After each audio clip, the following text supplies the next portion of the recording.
काल अजितदादांची दुःखद बातमी समजल्यानंतर म्हणजे तुमच्यासारखा मी शॉकमध्येच होतो. काय बोलावं आणि काय व्यक्त व्हावं हे काहीच समजत नव्हतं आणि त्यामुळंच काल दिवसभरात मी कोणताही व्हिडिओ केला नाही. मला ती इच्छाच झाली नाही किंवा मी त्या मेंटॅलिटीमध्येच नव्हतो. अ, पण काल दिवसभरात अनेक गोष्टी आपण पाहिल्या. नेमकं अपघात कसा झाला, काय काय घडलं असू शकतं, याच्या शक्यता काय होत्या, घात होता की अपघात होता, वेगवेगळ्या अफवा सुरू झाल्या. या सगळ्यांमध्ये महाराष्ट्रातला प्रत्येक माणूस त्याच्या डोक्यामध्ये हे कसं झालं यापेक्षा दादा गेले याचं दुःख सगळ्यात मोठं होतं. हा घात होता की अपघात होता यापेक्षाही दादाचं जाणं हे अनेकांना जिव्हारी लागणार होतं किंबहुना सगळ्यांना जिव्हारी लागणार होतं. त्यामुळं त्याच्यानंतर आता घात होता, अपघात होता, कसं झालं, कसं घडलं, महाराष्ट्राच्या राजकारणात आता काय होणार, उपमुख्यमंत्री पदाचं काय होणार, ह्या सगळ्या गोष्टींसाठी कोणाकडेही काल दिवसभरात वेळ नव्हता. कारण ज्या भावना मनामध्ये होत्या त्या भावना शब्दात व्यक्त करता येणार नाही. पण शासनाची एक कार्यपद्धती असते आणि कार्यपद्धतीमध्ये रिकामी जागा जास्त दिवस तशी ठेवणं ही सगळ्याच अर्थानं थोडीशी अडचणीची ठरू शकते. म्हणून तसं राजकीय वर्तुळामध्ये काल सकाळपासूनच ही चर्चा सुरू झाली होती दबक्या आवाजात. पण आता दादांचं अंत्यसंस्कार झाल्यानंतर आता ही चर्चा सुरू झाली आहे की आता राष्ट्रवादीचं पुढं काय होणार. कितीही दुर्दैवी असलं, अनेकांना आपल्याला असंही वाटत असलं की आता घडून गेलं आहे, इतकं मोठं दुःख झालं आहे आणि या सगळ्यामध्ये आपण काय बोलतोय. निश्चित ही बरोबर असलं तरीही शो मस्ट गो ऑन ही जी एक ओळ आहे, म्हणजे रंगभूमी असेल, कोणता क्रीडा क्षेत्र असेल, कोणतीही मोठी किंवा देशाचा प्रश्न असेल, शासनाचा प्रश्न असेल, तर मोठी दुःखद घटना घडल्यानंतरही ती प्रक्रिया चालत राहणं गरजेचं असतं. आणि त्याच उद्दिष्टातून आता वेगवेगळ्या चर्चा सुरू झाल्या आहेत आणि ह्या सगळ्या चर्चांमध्ये वेगवेगळ्या शक्यता आहेत. आता या शक्यता कोणत्या आहेत, कशा आहेत, त्या किती पूरक ठरतील, या सगळ्या दृष्टिकोनातून या व्हिडिओच्या माध्यमातून बोलण्याचा प्रयत्न करूया. नमस्कार, मी सूरज कुमार आणि तुम्ही पाहताय बोलबिंदास. आता वेगवेगळ्या शक्यता अशा आहेत, म्हणजे सगळ्यात महत्त्वाची शक्यता आणि सगळ्यांच्या मनात एक प्रश्न आहेच किंवा एक काय म्हणता येईल त्याला, एक कन्फर्म अशी गोष्ट आहे की आता दोन्ही राष्ट्रवादी एकत्र येतील अशी एक शक्यता प्रत्येकाच्या मनात आहे. कारण इतकं मोठा अपघात झाल्यानंतर पवार जे काही परिवार आहे त्यांच्यावर दुःखाचा डोंगर कोसळल्यानंतर, म्हणजे दुःखात कितीही वैर असलं किंवा नाराजी असली तरीही ती दुःखामध्ये विसरली जाते, कुटुंब एकत्र येतं अशी एक गोष्ट असते, अशी एक काय म्हणते अशी एक भावना असते आणि त्या भावनेतूनच कदाचित हे दोन्ही गट पुन्हा एकत्र येऊ शकतात अशी दाट शक्यता आहे.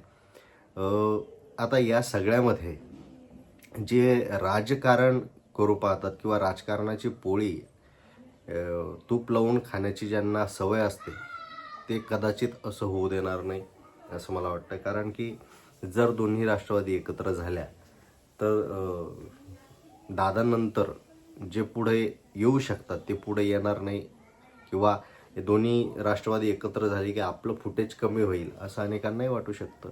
त्यामुळे हा प्रयोग किती यशस्वी होईल याबद्दल माझ्या मनात खरंच शंका आहे. आता दुसरी महत्त्वाची गोष्ट, जर दोन्ही राष्ट्रवादी एकत्र झाल्या नाहीत तर काय होईल. आता दोन्ही राष्ट्रवादी एकत्र झाल्या तर साहजिकच सत्तेतून ते कदाचित बाहेर पडतील. जर सत्तेतून बाहेर नाही पडले तर सगळे राष्ट्रवादीचे जे काही पदाधिकारी नेते आहेत ते सत्तेत सहभागी होतील. या दोनच शक्यता आहे. दुसरीकडं सगळ्यात महत्त्वाची गोष्ट म्हणजे जर असं घडलं नाही तर दादांचा राजकीय वारसा कोण सांभाळणार हा सगळ्यात मोठा प्रश्न असणार आहे. पार्थ पवार यांचं नाव पुढे येऊ शकतं. दुसरी गोष्ट, सुनेत्रा पवार यांचं नाव पुढे येऊ शकतं. कालपासून ज्या काही हालचाली होत आहेत, कालपासून म्हणण्यापेक्षा आज ज्या हालचाली घडल्या, म्हणजे मोठमोठे नेते, देशाच्या राजकारणातले नेते तिथं सगळे आलेले होते आणि या सगळ्यामध्ये प्रफुल्ल पटेल म्हणजे जे अजितदादांनंतरचे कोणी नेते असतील राष्ट्रवादीमध्ये तर ते तर ते असतील, छगन भुजबळ असतील या सगळ्यांची ह्या दोघांनीही भेट घेतली सुनेत्रा पवार यांची असं बोललं जात आहे. त्यानंतर झिरवळ यांनीही अशी एक इच्छा बोलून दाखवली की आता उपमुख्यमंत्री पद हे सुनेत्रा पवार यांना मिळालं पाहिजे.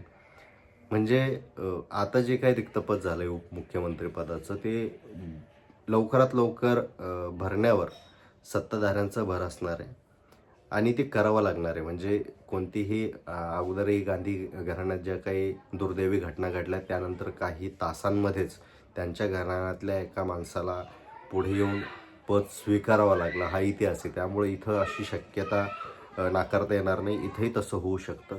आता याच्यामध्ये बऱ्याच तांत्रिक अडचणी, तांत्रिक गोष्टी आहेत, नियम आहेत. त्या नियमात कोण कसं बसणार, मग विधिमंडळातला नेता कोण होणार, उपमुख्यमंत्री पद कोणाकडे जाणार, किंवा मग पक्षाची जी काही एक संघटनात्मक रचना असते त्या रचनेच्या अनुषंगानं पक्षाची धुरा कोण सांभाळणार, या सगळ्या गोष्टी वेगवेगळ्या अर्थाने जर पाहिल्या तर पार्थ पवार आणि सुनेत्रा पवार या दोघांकडे जाऊ शकतात, जर घरातला त्यांना माणूस निवडायचा असेल तर. नाही तर मग प्रफुल्ल पटेल, छगन भुजबळ, तटकरे यांचीही नावं पुढे येताना दिसू शकतात.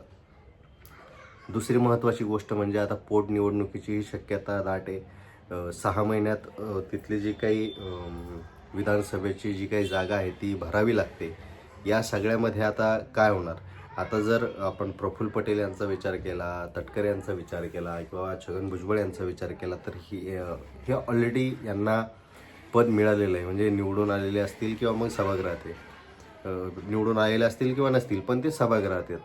आता या सगळ्यामध्ये पार्थ पवार जे आहेत, पार्थ पवार हे निवडून आलेले नाही आहेत आणि सभागृहातही नाही. त्यामुळं त्यांना कदाचित इथं संधी दिली जाऊ शकते, असं एक माझं मत.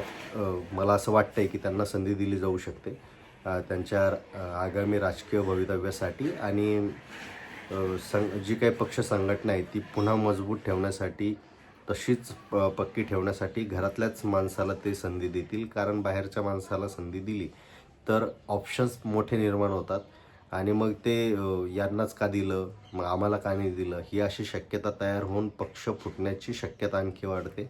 त्यामुळे घरातल्याच माणसाला जर ती धुरा दिली, त्याच्यावरच धुरा सोपवली तर पक्ष संघटनेत बंडखोरी होण्याची शक्यता फार कमी असतात. आता इथं प्रकरण थोडंसं वेगळं आहे कारण अजितदादा यांच्याबद्दल अनेकांच्या मनात प्रेम आहे, त्यांच्याबद्दलची निष्ठा आहे. त्यामुळे इथं तसं काही होणार नाही असं वाटतं आहे. पण तरीही पक्षीय पातळीवर जेव्हा राजकारण केलं जातं तेव्हा ह्या सगळ्या गोष्टींचा विचार करूनच निर्णय घेतले जातात. काही असलं तरीही आजचे जे काही आपण फुटेज पाहिले अंत्यसंस्काराच्या वेळेचे, तेव्हा सगळ्यात जास्त जर खचलेले कोणी दिसले तर ते शरद पवार. आणि आगामी काळातल्या राजकारणात ते आता इतके उत्साही आणि अगोदरचे शरद पवारसारखे ते दिसणार नाहीत, हे आजच्या फुटेजहून, आजच्या त्यांच्या चेहऱ्यावरून स्पष्टपणे कळलं. त्यामुळं दोन्ही राष्ट्रवादी एकत्र येण्याची शक्यता मला जरा थोडी जास्त वाटते. पण अर्थात जे काही मी अगोदर सांगितल्याप्रमाणे ज्यांना स्वतःची राजकीय पोळी भाजायची आहे ती त्याचा विचार करून दोन्ही राष्ट्रवादी एकत्र येऊ न देण्याचाही कट कारस्थान रचलं जाईल. आता या दोन्ही शक्यतांपैकी नेमकं काय होऊ शकतं याबद्दल तुम्ही व्यक्त व्हा आणि महाराष्ट्राच्या राजकारणात आता काय व्हायला पाहिजे याबद्दलही तुमचं मत तुम्ही व्यक्त करा कमेंटमध्ये. अजितदादा नेहमीच आपल्या स्मरणात राहतील. त्यांच्याबद्दल काय बोला मला नाही समजत आहे सध्या तर. ठीक.